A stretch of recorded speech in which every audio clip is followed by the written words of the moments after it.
is going to be a challenge with this many people, but stand around this square. Maybe we can do two squares, right? So this one and the one down there a little bit, so we have just a little bit of elbow room. So again, this square, and if people need to kind of go over to this one as well, that's fine. I'll stand in the middle. Okay, just around one of these, because we're going to try resing some objects. Now do remember, there's a lot of people here, so we're all going to be basically resing some boxes to begin with, and it's really easy to lose your box and to confuse your box with someone else's. That's why it's good to spread out a little bit if you can. And keep in mind, again, these slides. I'm going to move this over here a little bit, so it's kind of between, and we'll go slide by slide. Okay, so I'm going to go back to this slide, which had building a simple object. So everybody follow along with me on this. Don't click the ground until I tell you to, because there's a trick to this. So again, go up to the top of your screen. It's the button that says Build. This is the word Build. If you click on it, you're going to get a menu that drops down.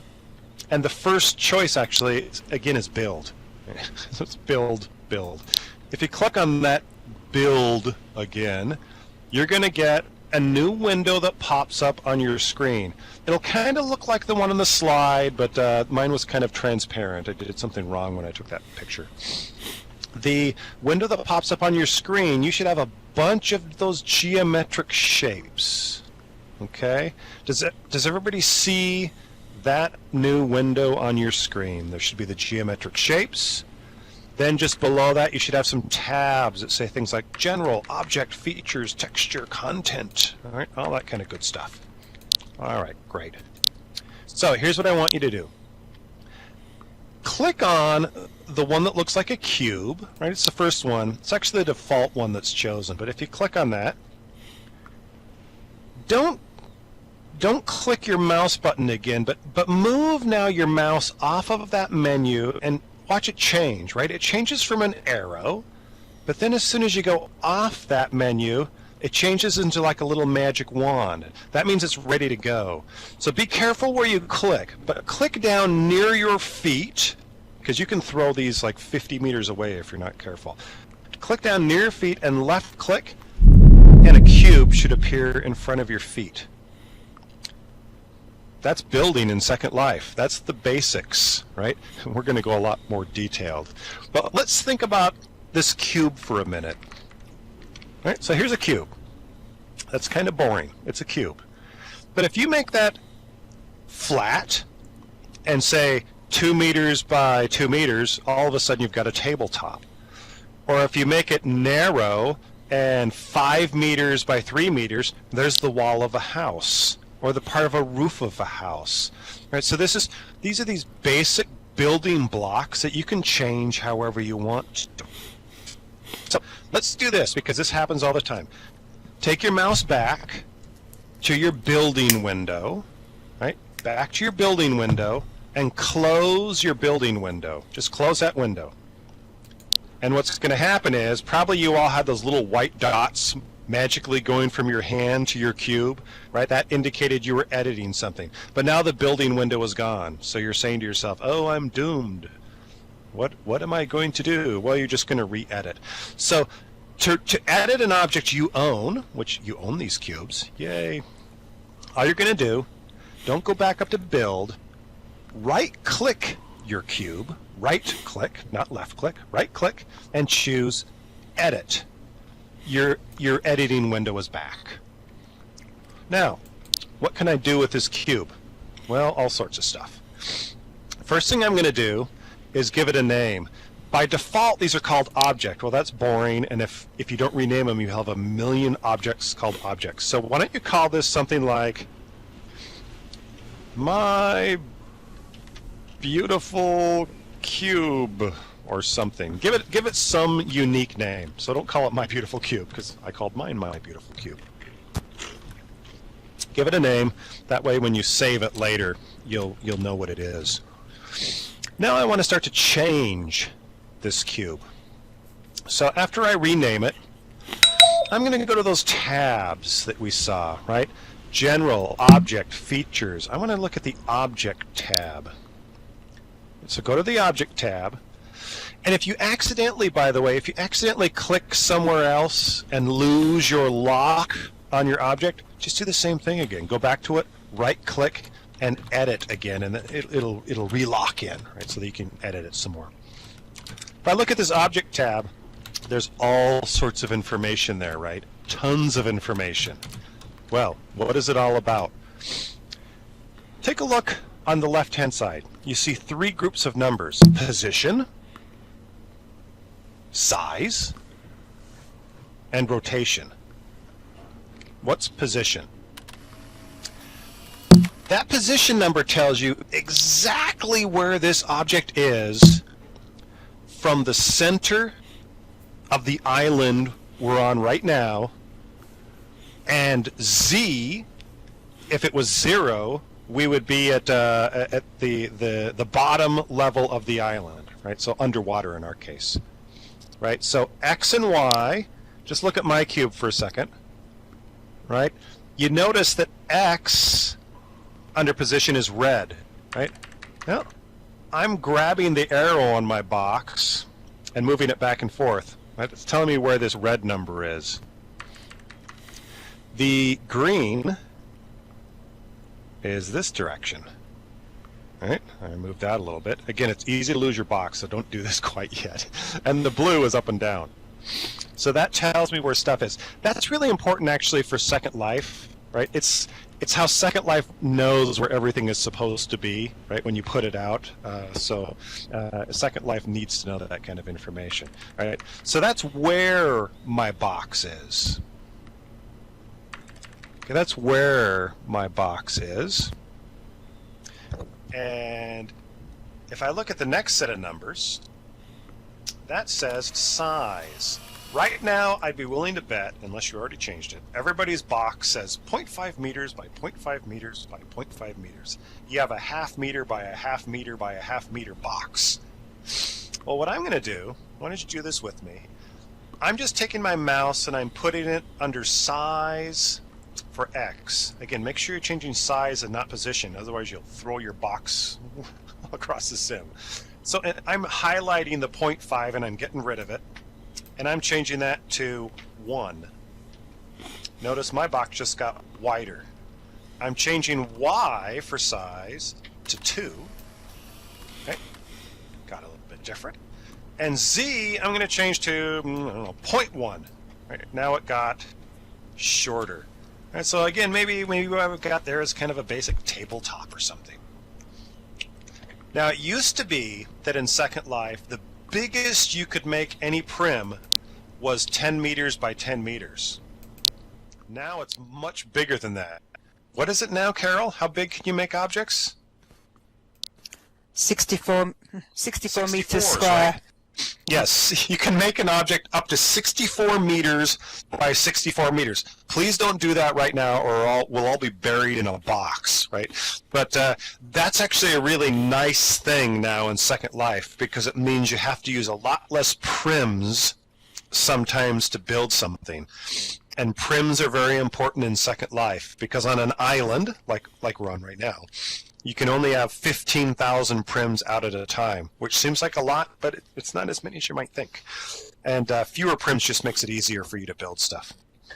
So that's how I can do some basic changing of size, right? Not complicated, actually, really, for changing size. Then there's that last set of 3 numbers, which is rotation. Okay. Right now, mine is at 0, 0, 0. Corellia, I don't know if this is being recorded or not. I'm not recording it on my end because I just got a new computer. I don't have it set up for that yet, unfortunately. I'm recording. Yay! Okay, good job. So rotation is rotation, right? So I'm just going to go in rotation where my X is 0 right now. And again, this is degrees, right? So if I go 90, that just flipped my object 90 degrees. If I change it back to 0, flipped it back. If I go to Y instead and I put in 90, right, it flipped it the other way. So you have to be careful with rotation. As you can imagine, boy, you can just screw things up with rotation very quickly. But usually if you just set it back for rotation to 0, 0, 0, it'll put it back to how you originally had it.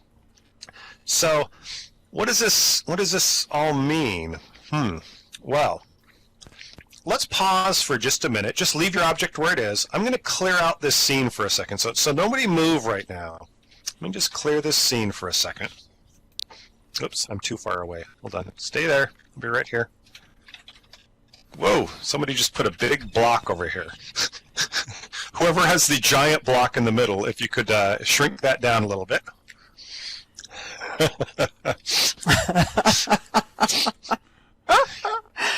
All right, somebody's got to have the giant block.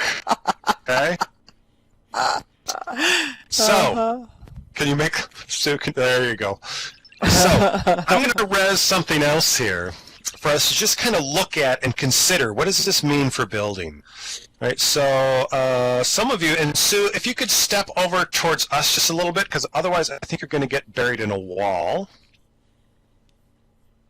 Oh, there you go. There you go. Good. That's good for Heike too. I think you guys are probably safe. Let's find out. Oh, nope, you weren't safe. Sorry.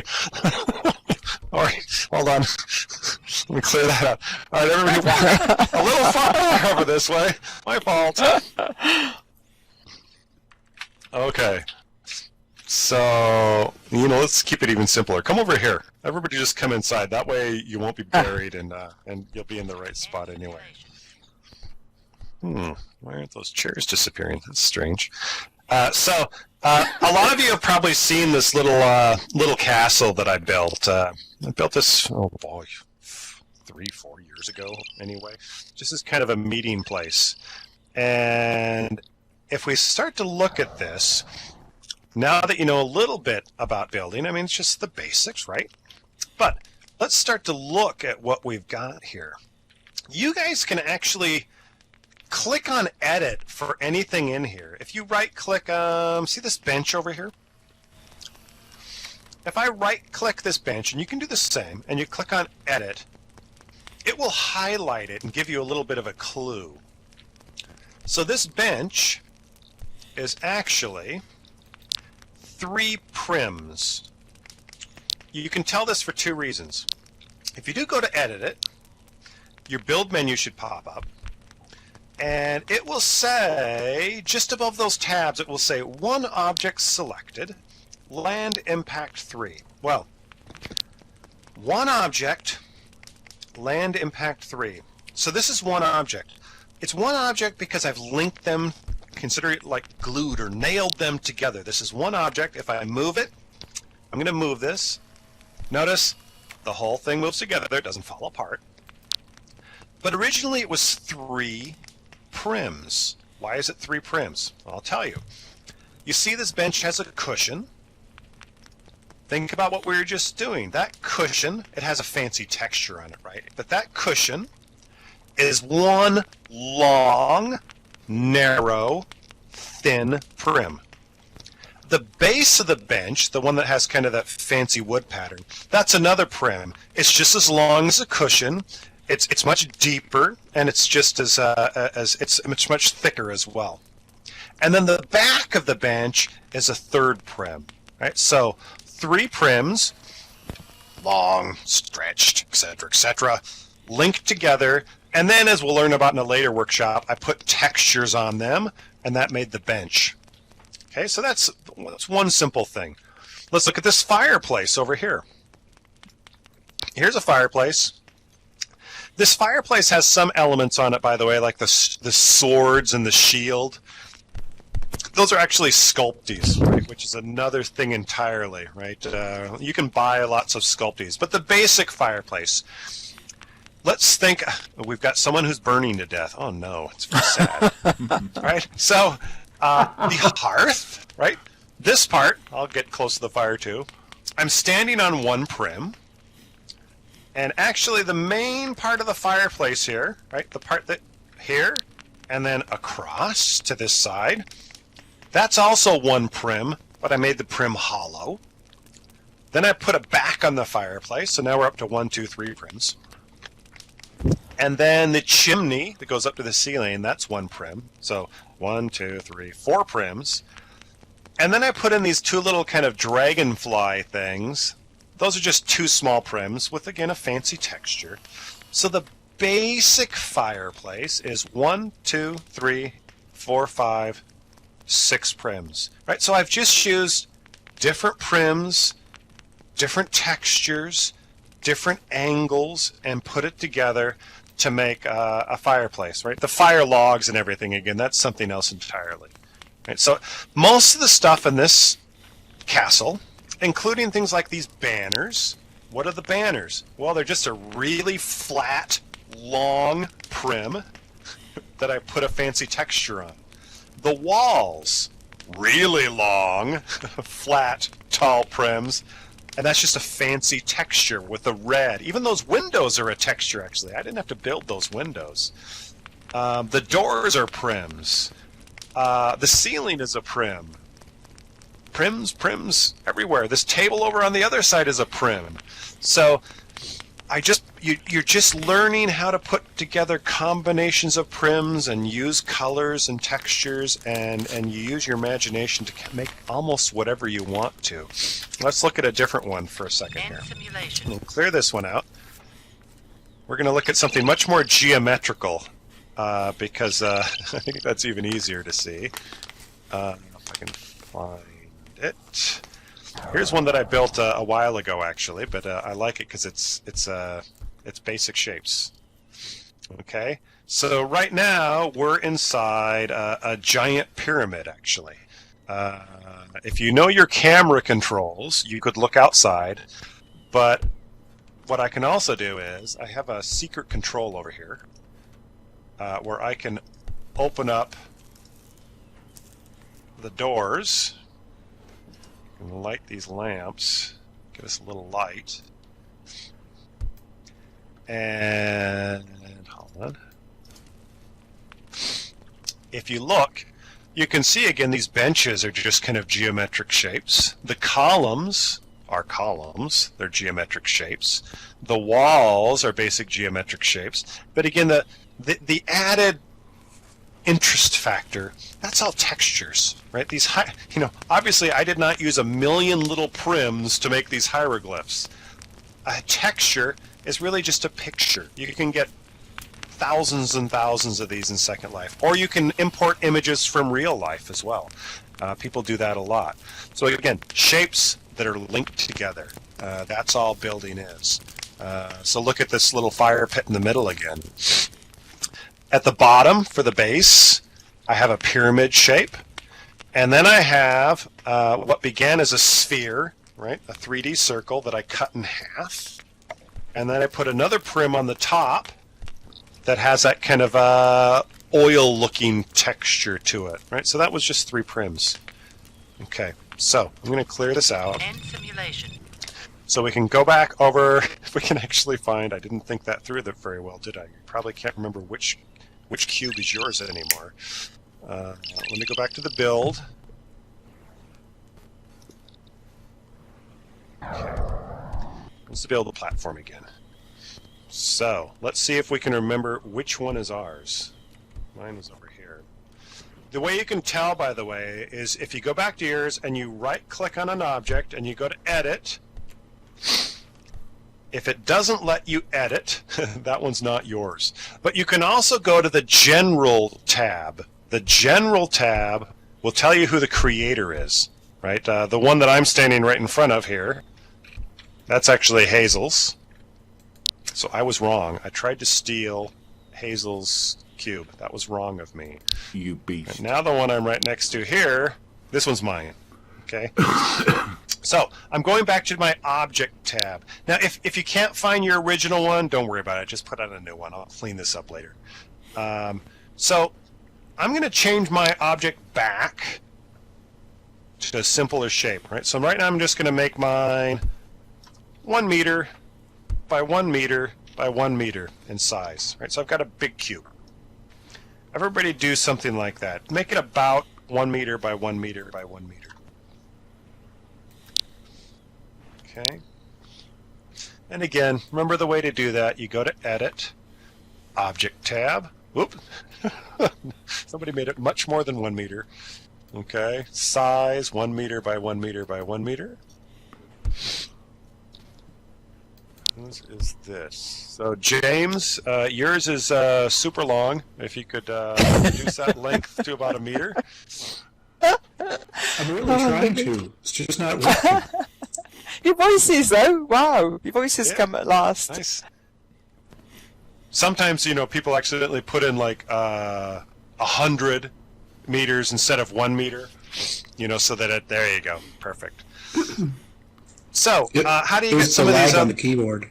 How do you get some of these other shapes? Well, if you go back to your build menu and open it up again, you can always start with a new shape. But if you have an object out like we do, you notice we've just looked at position and size and rotation.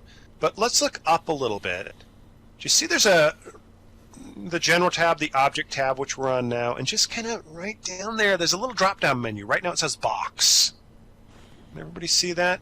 If you click on that drop-down menu, you'll see you have other shapes in there like cylinder, prism, sphere. So if I go to my drop-down menu there and I change this box to a sphere, ta-da, all of a sudden I've got a sphere.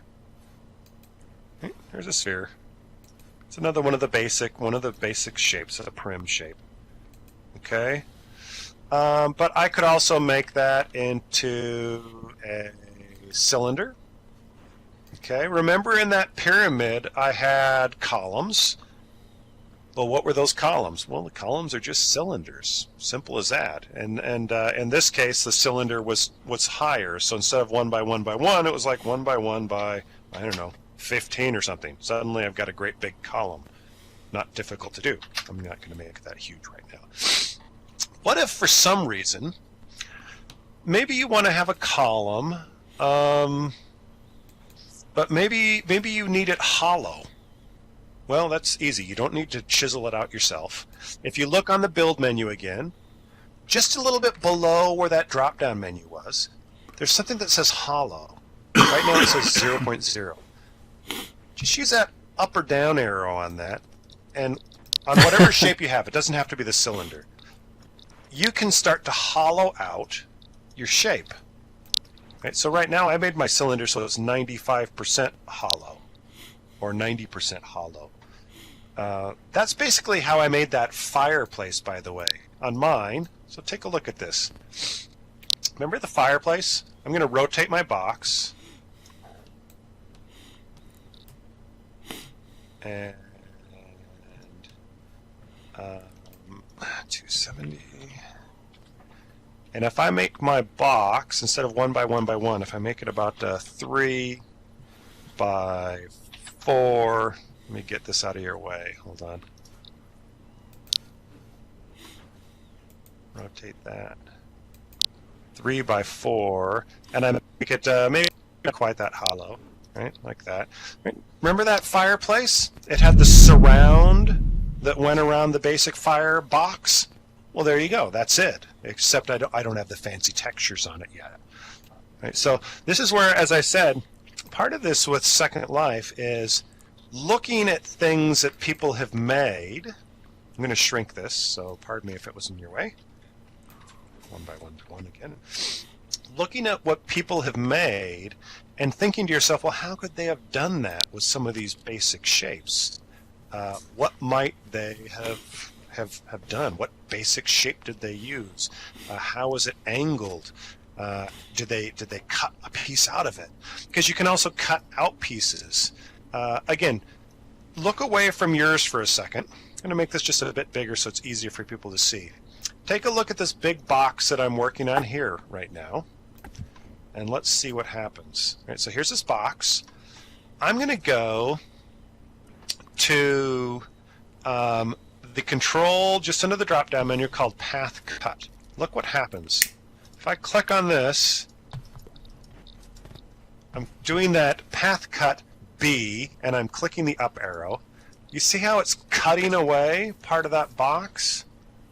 And if I do the same thing on the other one, which is labeled E, Right? So what I can do is I can have what was a box, I can cut half of it away, which is really what I did with that fireplace, because otherwise it would have been a complete box down into the floor. So this allows you to take a basic shape and use part of it and to modify it in different ways. This is great if you want to have a piece on a corner, for example, right? Because what I could do is, I'm going to keep cutting that path. Right? Now instead of having a full box, there is just two sides, kind of an L shape, if you will. So could be for the corner of a house. It could be, if I made that even smaller, part of a funky set of legs for a table. Okay, so I can do that sort of thing. I'm going to undo that so I can go back to my, whoops, wrong way. You notice you can cut almost the entire shape away, which can be handy, actually. You can twist things. Some of you experimenting with this, right? So if you want just really kind of cool, twisty shapes, very sculptural shapes, that's easy to do. Oops, it's easy to mess those up again. Let me change it back to zeros for me.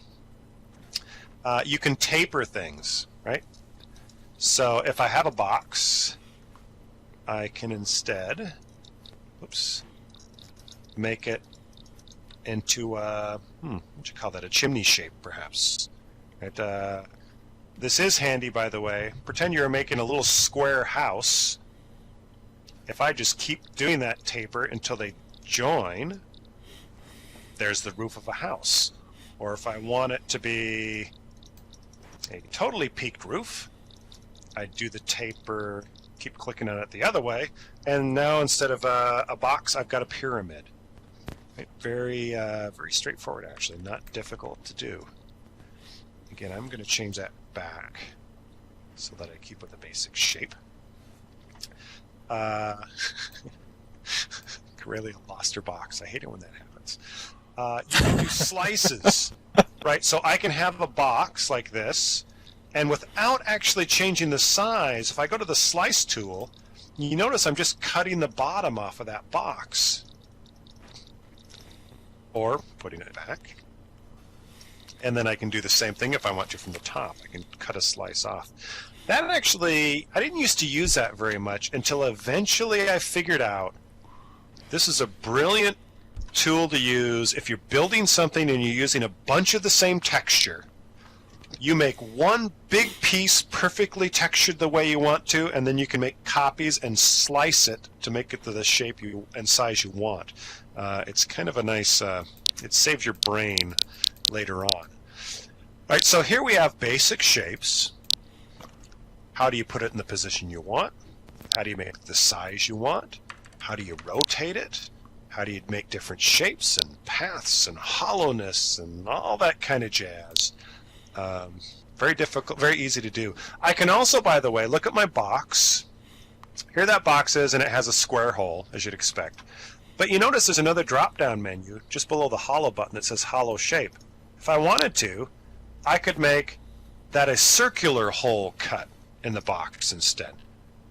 Or a triangle hole in the box instead. Whatever you want, really. Why would you want to do that? Well, let's pretend that instead of just being a regular box, maybe this is part of a wall, and I don't know, maybe I'm building a hobbit hole, right? So I want a wall with a circular entrance like that, or I want a wall with a circular window, right? So this allows me to have a rectangular prim with a circular hole in the middle. So there are times when this is very handy. And I didn't notice this for, I don't know about you, Carol, I didn't notice this for a long time that you could actually do that. It just never occurred to me, but it's a handy little trick. Okay. Carelli says this is how you make a toilet. There you go.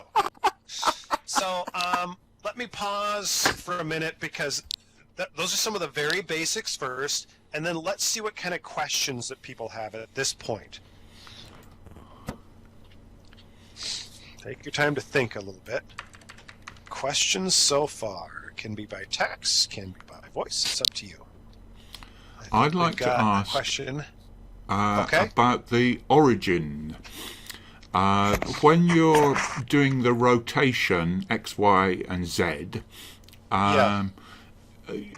what are they in relation to? Yeah, so anything in Second Life, when you initially put it out. So let me demonstrate. Right, so I'm going to stand in the middle here, right? And I'm going to put out an object. Right, so here we go. Putting out an object right there. Right. I'm going to turn this way instead, and I'm going to put out another object. Hold on. Excuse me. And even though I was facing in different directions, this object says 0 rotation, and this other object I put over here says 0 rotation. Because really what's happened is Second Life is kind of by default put it in whatever it considers to be 0 rotation. Right. So how they magically determined that at some point in the past, I really don't know. But they have some method where they decided what they wanted the default orientation to be. Everything faces Mecca. Yeah, could be. Now, if you have built something, though, and rotated it and such, and then you save it in your inventory and pull it out again, it's going to go out in whatever orientation you have, which sometimes does get a little confusing. But for the default, they have their kind of standard. So there was a question first from, is it Abu? Abu, yeah. Abu. Are the avatars made the same way? Avatars are not actually made out of prims, right? Because we'd be very, very blocky avatars, right? Avatars, the initial avatars were created by Second Life. Now what you're also tending to see with avatars is you're seeing avatars that make heavy use of mesh. Now, Hazel, you might know this better than I do with the original avatars. I mean, were they like a form of mesh, I suppose? I think they would have been prims, really, because you can adjust their sizes in any way. Yeah, but obviously something in between, I guess, right? Because I never had a block head, but I cannot build my own avatar in that way, where I can say, now I'm going to put on an arm and a leg and that sort of thing. So yeah, but especially the initial avatars, those were all built via Second Life. Mesh is a new technology that's changing things in some interesting ways. Yeah, you can add things to your avatar, certainly. Yeah. Absolutely. Yeah. Yeah. Same technology for the avatar as it would have been for prims back in the old days, back in the day, I would have thought. Yeah, because you'll see avatars, and some of the defaults are like this too, right? But, here's my standard avatar. But if I want to, I can change my avatar, for example, let's see, so that I look like, what have I got here? Here's a leopard avatar that I have. Right, so what this will do is it's going to mutate me, right, and it's going to change me, it takes a minute to load, into a leopard. Well, somebody built this leopard type avatar, and this actually is made of prims. They're Sculpey prims, which is something a bit different, right? But I'm essentially, it took my avatar and crushed me into a little teeny shape and made me transparent, and then covered me with prims. And that's the same with Carol, but she's slightly larger. Carol, don't make me get out my Godzilla avatar. I'll tell you, I'm going to give you trouble. A similar one, though, for example, this is a little more geometric. This is the robot from the bad robot from the RoboCop movies. So that you can kind of start to see is more traditional prim shapes, right? There's spheres, there's rectangles, So that was built out of prims, but it doesn't fit in here very well. So I'm going to switch back. Okay, and then there was another question. I saw at least one more. Corellia says, if you're trying to keep down the impact of objects on a land, does a really, really massive single prim have less impact than a few tiny prims? Yeah, that's a really good question, and I don't know that answer 100%, but I think I have a pretty good idea. So I don't know if Carol or Hazel, you might have a better idea. As I understand it, a primitive object, because it is a primitive object, right? It's nothing new, nothing fancy. I don't think the size of a single primitive object has a huge impact on land and leg and that sort of thing. And Hazel or Carol, do you know any different? No, I think that's absolutely right. It doesn't matter whether it's a chain, a link in a chain, or outside of a house. I don't think really. Yeah, because a prim, right? This is something that is essentially in the Second Life database, right? The basic set of prims are loaded onto your computer actually when Second Life is installed. It doesn't install much, but that's one of the ideas that's installed. So this is where, in the old days, if I was building a big building and the footprint of that building was larger than 10 by 10, I had to use multiple prims just to make the floor, which is kind of a pain in the butt because you got to get them to match right and everything. And now that's not so much an issue. It makes life a lot easier, actually. Okay. So actually, yeah, Corellia, I think in a way, you're probably better off using big prims, unless you're using tons of really high impact textures, which is a separate issue. Animals, from Abu again. A lot of the animals you see are made either using Sculpties, which is a special kind of prim, or Mesh, which is like the latest and greatest. Sculpties and Mesh, Hazel knows a lot more about those than I do.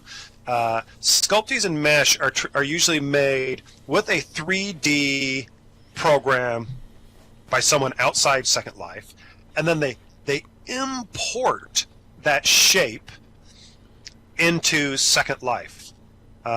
Mesh is kind of the latest and greatest. It's the newest of those sorts of shapes, which gives you really, really gorgeous levels of detail. But it kind of has more it's land new to impact, Second usually. Life, but Mesh has been around exactly. for years and years and years. Yep. Sculpties are just a normal prim with a sort of colour map, a .tga map applied to them, and it's magic. I don't know how it turns a normal prim into a beautiful shape. But like this stool, these little red stools are Sculpties. These palm trees out here are Sculpties. So Sculpties, as you can see, I mean, how could I build one of those palm trees with regular prims? Holy cow! First, you could never do it and have it really look as good. But building one of those palm trees would take, God, I can't imagine how many prims. But this whole set of palm trees that I'm kind of are off to my right, I mean, that's 13 prims. To try and do that with regular prims, I mean, you take a whole island's worth of prims. It would just be impossible. Okay, let me see. There might have been more questions that came up. 1 second. Oh. No, I don't think so. I think that may have been it for questions. Any more questions?